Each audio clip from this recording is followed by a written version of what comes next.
Várias considerações aqui muito importantes. Algumas foram perguntas, eu vou me concentrar nessas, outras intervenções que complementam e com as quais eu tenho, no geral, pleno acordo, né?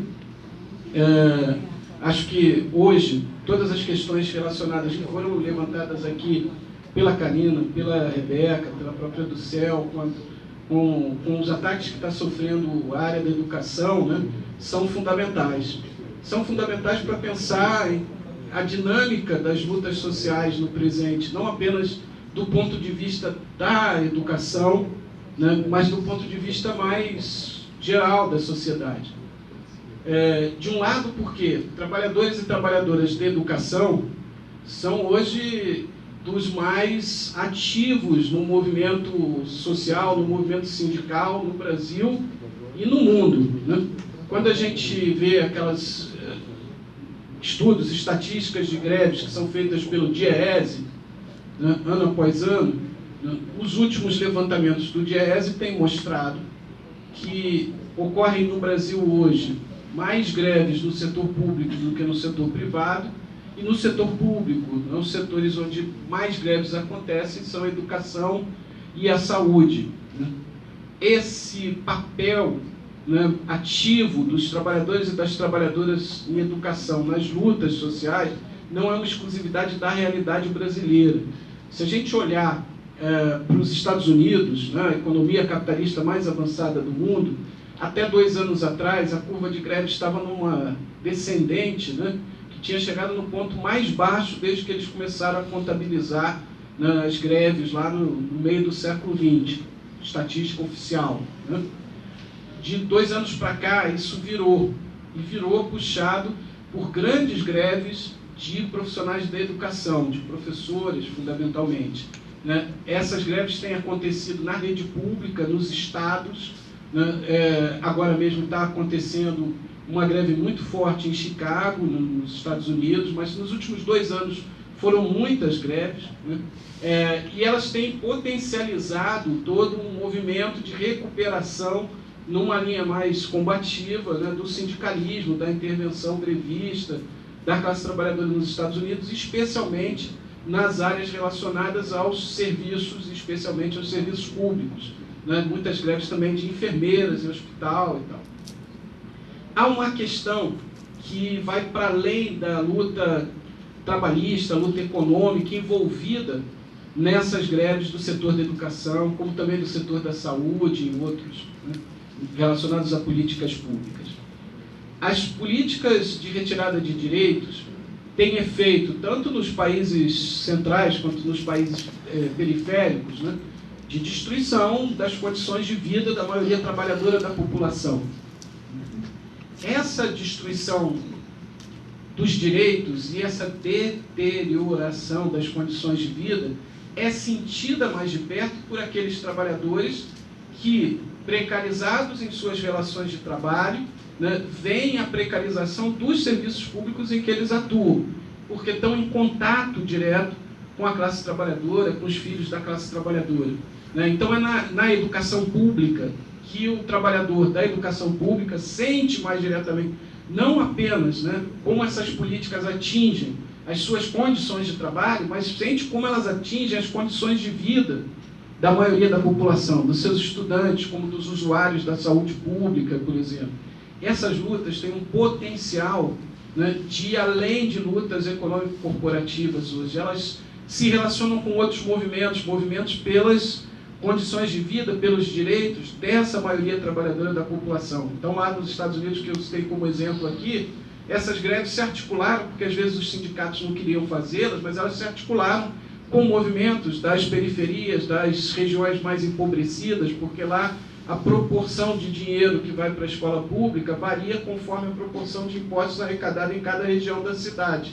Então, as regiões mais pobres geram menos imposto, a escola pública é de pior qualidade. Então, se articularam com movimentos pela moradia, com movimentos do tipo Vidas Negras Importam, em defesa, né, da população negra contra a violência policial, e por aí vai, né? Isso também acontece cotidianamente nas lutas pela educação no Brasil. Acho que a universidade pública, né, não tem a mesma dimensão que tem o ensino básico público, né? O senhor pergunta sobre a universidade, mas ela também desempenha um papel fundamental hoje em lutas mais gerais na sociedade brasileira. Porque defender a universidade pública hoje é defender o direito de acesso à educação superior para uma parcela da população, né, que sempre foi muito distante da universidade, do ensino superior, e que na última década e meia, começou a vislumbrar o sonho do ensino superior como algo alcançável, como algo que estava nas suas mãos. Muito em torno da ilusão também do financiamento para estudar na instituição privada, né, via FIES, via ProUni, né, mas com um alargamento de vagas em instituições públicas, menor proporcionalmente do que nas instituições privadas, né. O grande negócio dos últimos tempos no Brasil foi a educação privada, do ponto de vista do lucro, talvez o negócio mais lucrativo, as ações que mais se valorizaram na Bolsa de Valores e tal, mas essa expansão, ainda que menor, da rede pública criou uma expectativa de direitos, para usar a expressão dos juristas, né, que a gente viu o potencial, né, de defesa da educação pública superior nas lutas do 15 de maio, por exemplo, né, o chamado tsunami da educação. A gente pode dizer que no primeiro semestre a gente viu lutas de massa nas ruas do Brasil, ainda que episódicas. E o principal momento dessas lutas, né, foi a defesa da educação pública, em todos os seus níveis, né, especialmente no 15M. Né. Teve uma repercussão e uma importância maior, até, infelizmente, do que a greve geral, né, que a gente jogou tanta expectativa nela, mas em grande parte em função da falta de empenho das direções sindicais majoritárias no movimento sindical brasileiro, mas também das dificuldades objetivas da correlação de forças que a classe trabalhadora enfrenta hoje, que o Nestor explicou tão bem aqui no início, né, a greve geral não teve o peso que a gente acha que ela tinha que ter, né, para alterar a correlação de forças na conjuntura. Então há uma importância dos trabalhadores e das trabalhadoras de educação, né, da qual a gente não pode fugir para pensar as lutas do presente. E aí eu vou usar isso como uma ponte para a pergunta do Vitor, né? Bom, como é que eu trato, né, o proletariado? Eu não trato nada no livro aqui, eu só repito Marx, assim eu me defendo, né?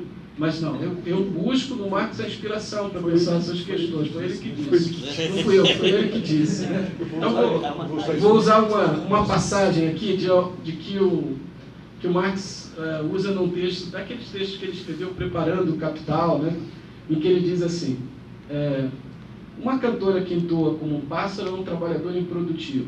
Na medida em que vende seu canto, é assalariada ou comerciante. Mas a mesma cantora, contratada por um empresário, que a faz cantar para ganhar dinheiro, é um trabalhador produtivo, já que produz diretamente capital. Um mestre-escola, professor, né, que é contratado com outros para valorizar, mediante seu trabalho, o dinheiro do empresário da instituição que trafica com conhecimento, é trabalhador produtivo. No Capital mesmo, ele usa o mesmo exemplo, mas numa notinha, e ele completa dizendo o seguinte: pouco importa se é uma fábrica de salsichas ou uma fábrica a gente chama fábrica de diplomas, né? Ele fala fábrica de ensino e tal, né? É trabalhador produtivo do mesmo jeito, porque ele está produzindo capital. A noção para o Marx de trabalho produtivo e trabalho improdutivo está ligada à valorização do capital, né? Trabalhadores produtivos são aqueles que diretamente atuam, não individualmente, mas a massa de trabalho que diretamente atua na valorização do capital, na produção de mais valor, da mais-valia, né? Como a gente está mais acostumado, os tradutores vão mudando, assim, as traduções vão confundindo a gente. Essa massa, né, de trabalho produtivo, né, é o que diferencia esse grupo de trabalhadores daquela massa de trabalhadores que ele vai chamar de improdutivos. Não tem nada de juízo de valor no Marx ao falar em trabalhadores improdutivos. Ele está dizendo daqueles que não estão produzindo diretamente, né, a valorização do capital, mas que são essenciais para que o capital se valorize. Por quê? São essenciais porque não tem valorização sem realização, né? A fábrica pode produzir, né, mercadoria mais valiosa, que se ela não for vendida, né, o capital não vai realizar o seu lucro.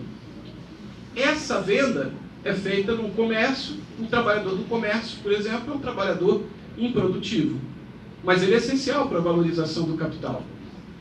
O professor, que eu peguei o exemplo que o Marx está dando aqui, se ele trabalha para o capital, ele é trabalhador produtivo. Se ele trabalha na escola pública, na classificação do Marx, ele não está trabalhando para o capital, ele não está gerando, né, acumulação de capital, ele é um trabalhador improdutivo. Ele é menos fundamental pro capital, porque ele é trabalhador improdutivo? Não, ele é central. Porque o professor, todos os outros trabalhadores do serviço público, especialmente aqueles na área da saúde, da educação, dos cuidados, eles estão essencialmente ligados à reprodução da força de trabalho. O capital, né, depende que todo dia o trabalhador volte e execute, venda sua força de trabalho, execute suas tarefas para continuar se valorizando. Né?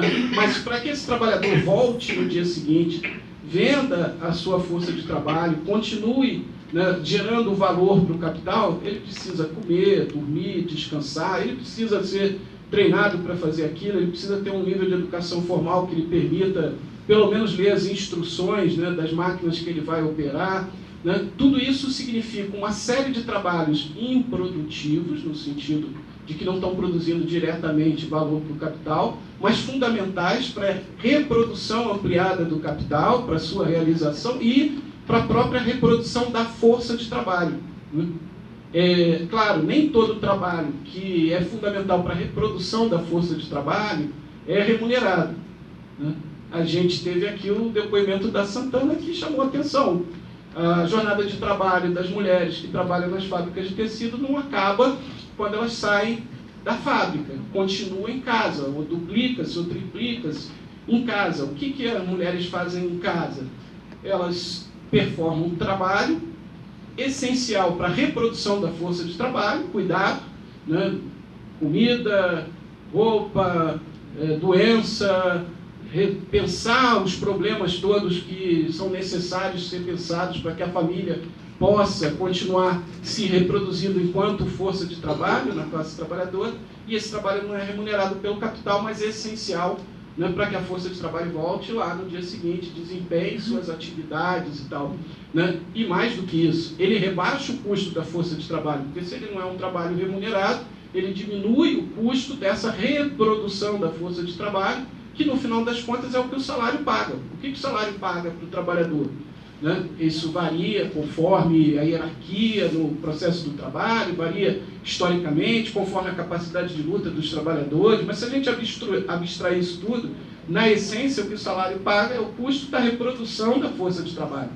Se tem um trabalho que é feito de graça nas famílias, pelas mulheres, né, para que essa força de trabalho chegue no dia seguinte lá e possa continuar produzindo valor para o capital, né, isso rebaixou o custo da força de trabalho. Por isso mesmo, embora o Marx não necessariamente dê conta de explicar toda a relação, isso tem a ver com a questão que o Fred colocou, né, entre exploração e as variadas formas de opressão, quando a gente olha para a totalidade do modo de produção capitalista, da forma de organizar a sociedade que o capitalismo engendra, né, a gente vai perceber como as opressões, no caso a opressão de gênero, a gente podia dar outros exemplos, não vou me estender aqui, mas como elas funcionam dentro da lógica do capital como uma totalidade interrelacional, né? Como opressão e exploração estão ali muito umbilicalmente ligadas. Né? Em alguns momentos a gente não consegue diferenciar uma coisa da outra, mas ideologicamente é óbvio que o capital precisa, para estimular esse tipo de coisa, recorrer a uma ideologia que é até pré-capitalista, que é a ideologia patriarcal, da superioridade masculina, de épocas em que a divisão social do trabalho entre homens e mulheres, né, era funcional à produção da riqueza social e não apenas a essa reprodução da força de trabalho para o capital. Então, acho que é esse olhar do Marx que permite a gente entender, né, a dinâmica da totalidade das contradições da sociedade capitalista, que é útil para pensar como a classe trabalhadora é atravessada por opressões, por formas, né, de divisão interna, por exemplo, pautadas pela opressão de gênero. Isso eu toco, é um dos esforços aqui do livro, né, para discutir. Em relação às questões colocadas pelo Renato, né, são questões muito amplas, eu vou me concentrar em poucos elementos aí, mas tentar chamar a atenção para o seguinte. De fato, hoje, né, confirma-se uma tendência que o Marx tinha enxergado lá no Capital. Renato usa o exemplo aqui, né? O que o Marx diz? Olha só, na concorrência entre os capitalistas, a única forma, né, de se sobreviver é tentando se antecipar ao concorrente, né? E para se antecipar ao concorrente, para ter mais produtividade, para ter mais condições, né, de ocupar uma fatia maior do mercado, o capital investe mais naquilo que é chamado de trabalho morto, tecnologia, máquinas, equipamentos. Não é só máquina, equipamento, né? A forma de pensar isso, de traduzir, né, procedimentos em agilidade, em mais intensidade do trabalho. Quer dizer, o capital investe mais em trabalho morto, né? Isso diminui o peso relativo do trabalho vivo, ou seja, da força de trabalho, dos homens e das mulheres que são explorados pelo capital, diminui o peso relativo do trabalho vivo, né, nas relações de produção da grande empresa, não só da grande indústria, da grande empresa moderna de uma forma geral, né? O que o Marx enxerga, então, é que a base sobre a qual o capital acumula, que é essa extração direta do mais-valor sobre os trabalhadores, né, que de fato valorizam o capital, ela vai se estreitando, né? Ele chega a dizer nos Grundrisse, né, que ela vai se tornando uma base miserável, no sentido da relação entre investimento em trabalho morto e trabalho vivo. Isso gera um processo em que, se a gente quiser usar aquela expressão da lei da selva, né, os mais fortes vão predominando sobre os mais fracos, as grandes empresas vão monopolizando mercados, o que o Marx chama de processo de concentração em uma escala superior de centralização de capitais. E ele explica isso usando a metáfora, né? Da mesma forma que o capital expropriou os trabalhadores, proletarizou os trabalhadores através da expropriação, agora é capital expropriando o capital.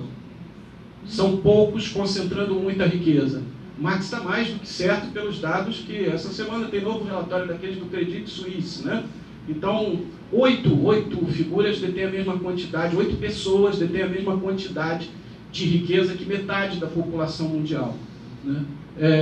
A gente tem que menos de 0,90 e poucos por cento, menos de 1% da população, né, detém hoje metade da riqueza do mundo, né?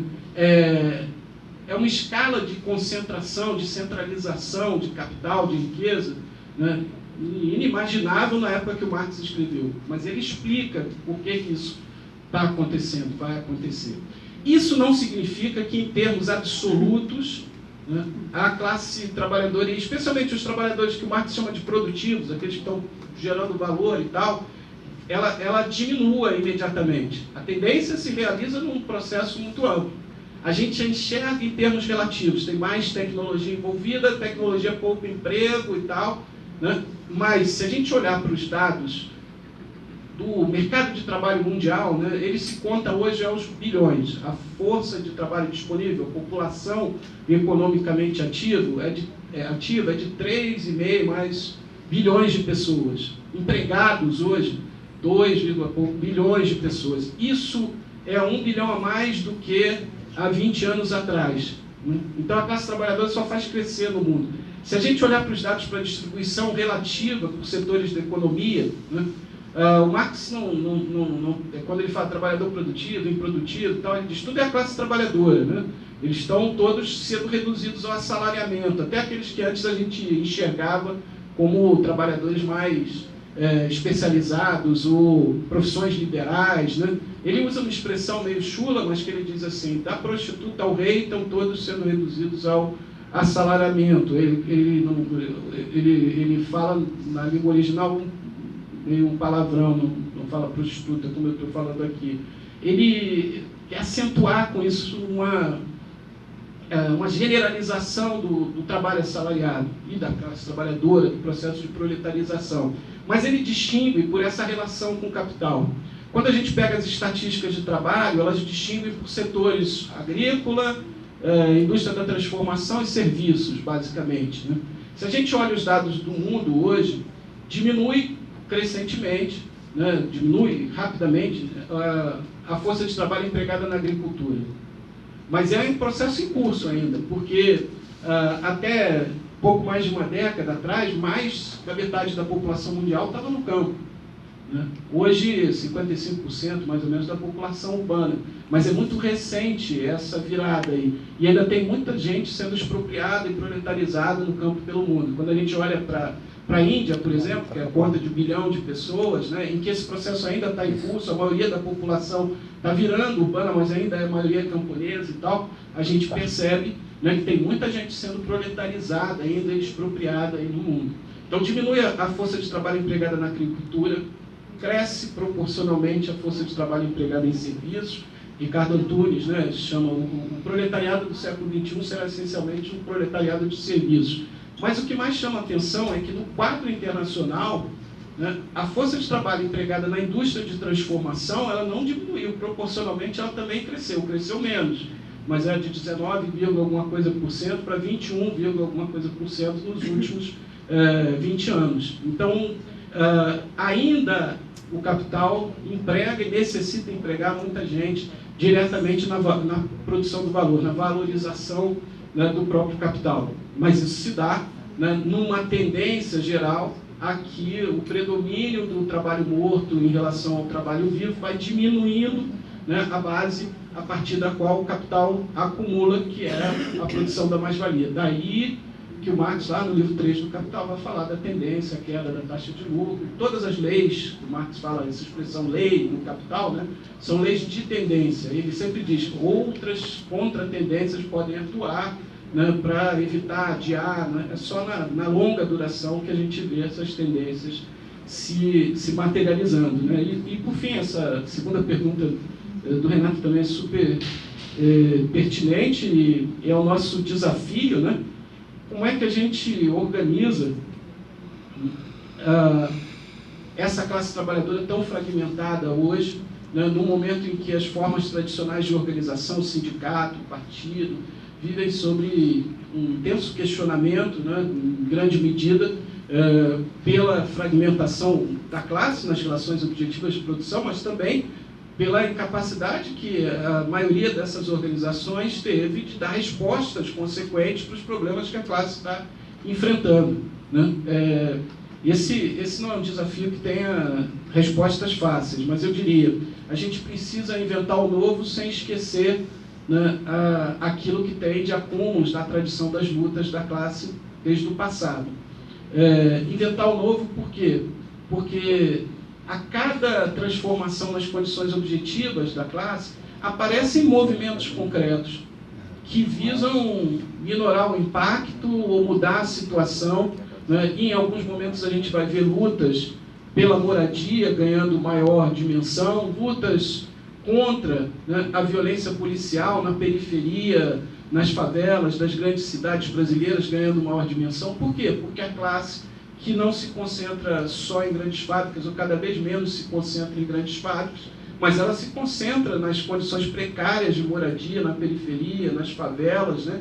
E para controlar o potencial explosivo do nível de miserabilidade social em que essas políticas atualmente postas em prática, né, nos levam, como o Renato lembrou logo no início, né, o fascismo tem relação com isso, com a gestão da força de trabalho num tempo de precarização completa das relações de trabalho, essas tendências fascistantes que a gente assiste, maior violência do Estado, maior violência repressiva e tal. No Brasil, Florestan, que foi lembrado aqui pelo Vitor, né, Florestan Fernandes dizia, olha, a tendência da burguesia no Brasil é não a democracia burguesa, é a autocracia burguesa, né? E é a autocracia burguesa porque ela atua de uma forma contra-revolucionária preventiva. Antes que as grandes lutas apareçam, ela já está atuando preventivamente para evitar que elas aconteçam, né? Então, lutas que surgem das concentrações de trabalhadores nos seus locais de moradia,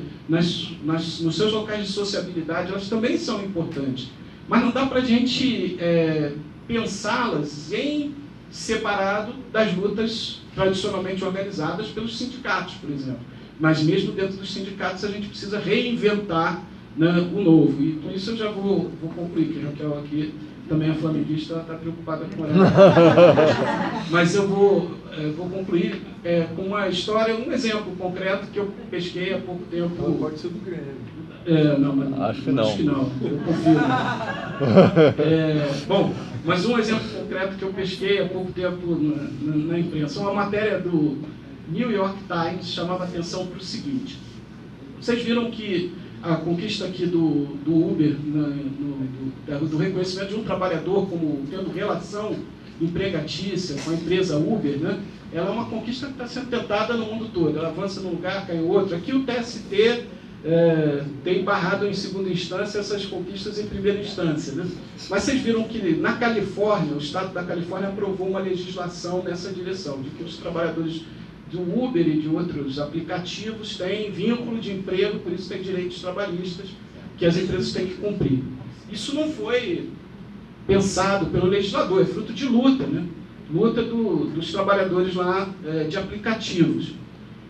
O que eu achei interessante foi uma reportagem do New York Times que diz o seguinte: os que organizaram as lutas dos motoristas de Uber e outros trabalhadores de aplicativo na Califórnia, assim como alguns dos que organizaram uma greve que teve dos trabalhadores do do Google, lá na alta tecnologia, Vale do Silício, coisa e tal, e outros organizadores de greves nos Estados Unidos no período recente, dizem que se inspiraram num livro, que é um livro de um historiador, o nome dele é meio difícil de falar aqui, é Stockton Lind, que publicou nos anos 60 esse livro. Teve uma segunda versão em que ele teve a colaboração de um cara que estudou jornalismo, depois fez direito, está atuando como advogado trabalhista, mas quando encontrou esse historiador, ele estava organizando greves naquela empresa de café, Starbucks, nessas lojas de café e tal, porque ele trabalhava no Starbucks como barista, que chama, né, o cara que faz café e tal.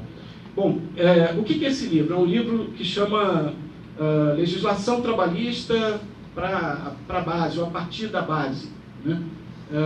Que é uma recuperação histórica de estratégias que a classe trabalhadora utilizou para organizar lutas a partir das bases, quando os sindicatos ou não estavam construídos ou eram burocratizados, e nos Estados Unidos os sindicatos são hiper-burocratizados, sindicatos de negócios e tal. E a grande inspiração desse livro, a história recuperada, é dos trabalhadores que se organizavam em torno de uma central sindical que tinha uma pretensão internacional, que era Industrial Workers of the World, IWW, né? Que foi muito forte no final do século XIX, virada para o século XX, né? E que tinha por prática justamente organizar os trabalhadores pela base para construir as lutas e tal.